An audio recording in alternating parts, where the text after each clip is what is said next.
நண்பர்கள் அனைவருக்கும் வணக்கம். சற்றுமுன் வெளியான அறிவிப்பு, அதாவது வீட்டுக்கடன் வாங்கியவர்கள் கவனத்திற்கு, அதாவது ரிசர்வ் வங்கி பார்த்தீங்கன்னா ஒரு குட் நியூஸ் ஒன்று அறிவிச்சிருக்கிறாங்க. அதை பற்றின தகவலை தான் நம்ம பார்க்க போகிறோம். அண்ட் இப்போ தான் நம்ம சேனலை மொதல் தடவையாக பார்க்குறீங்க அப்படின்னா நம்ம சேனலை சப்ஸ்கிரைப் பண்ணிக்கோங்க. அண்டு பக்கத்தில் இருக்கிற பெல் ஐக்கானை தட்டிக்கோங்க.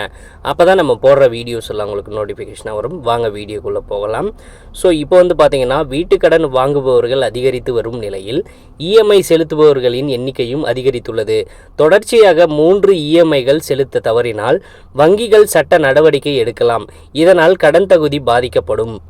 வீட்டுக்கடன் வாங்குபவர்களின் எண்ணிக்கை தொடர்ந்து அதிகரித்து வருகிறது. சமீபத்திய அறிக்கையின்படி ரூபாய் 75 லட்சத்துக்கும் அதிகமான மதிப்புள்ள வீடுகளில் வீட்டுக்கடன்களின் பங்கு 1.5 மடங்கு அதிகரித்துள்ளது.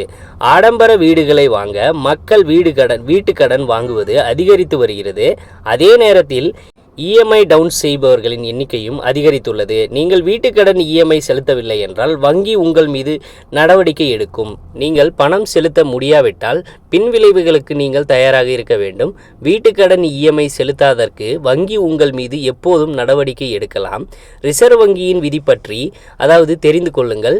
பணவீக்கம் அதிகரித்துள்ள இந்த காலகட்டத்தில் அதே வருமானத்தில் குடும்பம் நடத்துவதும் வீடு கட்டுவதும் மிகவும் கடினம்.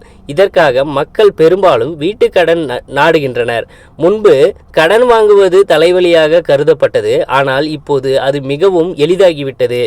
அதாவது பார்த்தீங்கன்னா இத்தகைய சூழ்நிலையில் ஒரு வாடிக்கையாளர் வீட்டுக்கடனின் முதல் தவணையை செலுத்தவில்லை என்றால் வங்கியோ அல்லது நிதி நிறுவனமோ அதை பெரிதாக எடுத்துக்கொள்வதில்லை.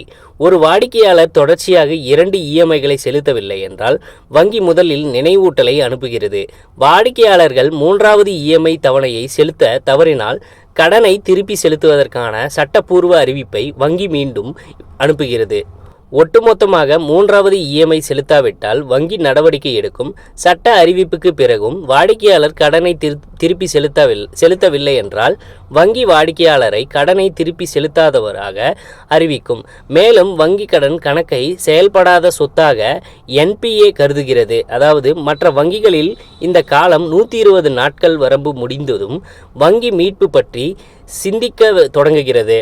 ரிசர்வ் வங்கியின் வழிகாட்டுதலின்படி வாடிக்கையாளர்களுக்கு கடனை திருப்பி செலுத்த போதுமான அவகாசம் உள்ளது.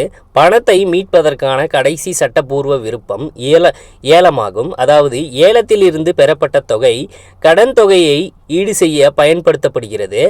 வாடிக்கையாளர் இதையும் தவறவிட்டால் வாடிக்கையாளரின் சொத்து மதிப்பிடப்பட்ட மதிப்புடன் வங்கி ஏல அறிவிப்பை அனுப்புகிறது. ஏல அறிவிப்பு பெற்று 1 மாதத்திற்கு பிறகும் வாடிக்கையாளர் தவணையை செலுத்தவில்லை என்றால் வங்கி ஏல முறைகளை மேற்கொள்கிறது. இருப்பினும் வாடிக்கையாளர் இந்த 6 மாதங்களில் வங்கியை அணுகி நிலுவைத் தொகையை செலுத்தி பிரச்சனையை தீர்த்து கொள்ளலாம். சரியான நேரத்தில் கடனை திருப்பி செலுத்தாதன் மூலம் மிகப்பெரிய தீமை என்னவென்றால் வங்கி உங்களை கடன் செலுத்தாதவர் என்று அறிவிக்கிறது. இதன் காரணமாக வாடிக்கையாளரின் சிபில் கிரெடிட் ஸ்கோர் பார்த்தீங்கன்னா கெட்டுவிடும். மோசமான சிபில் ஸ்கோர், சிபில் மதிப்பெண் மோசமாக இருந்தால் எதிர்காலத்தில் எந்த விதமான கடனையும் பெறுவது கடினமாகும். ஸோ கண்டிப்பாக பார்த்தீங்கன்னா இந்த அப்டேட் உங்களுக்கு பயனுள்ளதாக இருக்கும் நம்புகிறோம். உடனுக்குடன் நம்மளுடைய அப்டேட்ஸை தெரிஞ்சுக்கணும் அப்படின்னா நம்ம சேனலோடு தொடர்ந்து இணைந்தீர்கள். நன்றி, வணக்கம்.